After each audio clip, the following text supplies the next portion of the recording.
We're continuously getting feedback from auditors saying that companies are over-documenting or under-documenting their systems and that their documentation is inappropriate for the organisation. So in this session, I'm going to go through 5 key points to help you have effective and adequate document control.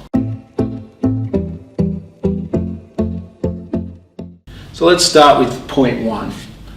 You need to determine what's your required documentation and use a risk-based approach. If you've got simple processes, maybe a photograph and some documentation under that, some explanation would suffice. If you're a more complicated process, there may be a lot more documentation you need, but it should be based on the risk involved in the activities. Point 2, what is the difference between policy, procedures, forms and records? So a policy is the intent for your company.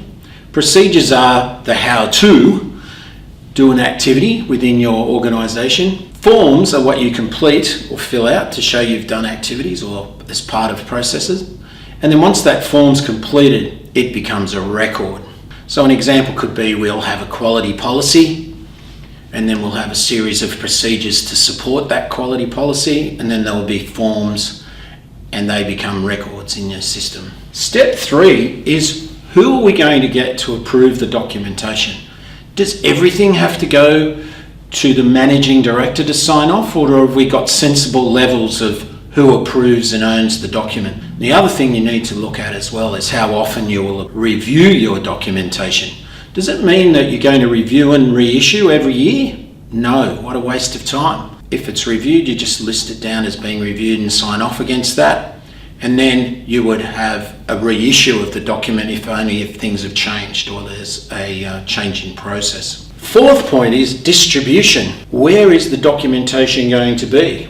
Do we have to have it in everybody's cupboard, or is there folders that we've printed out? Pretty sure if you've got an environmental system, you're not going to have copious amounts of copies of procedures. So once again, risk-based, or can we think a little bit laterally, and who's to say a procedure can't be a PowerPoint slide? Step 5, make sure that you communicate the policies and procedures, forms and records that staff need to be aware of.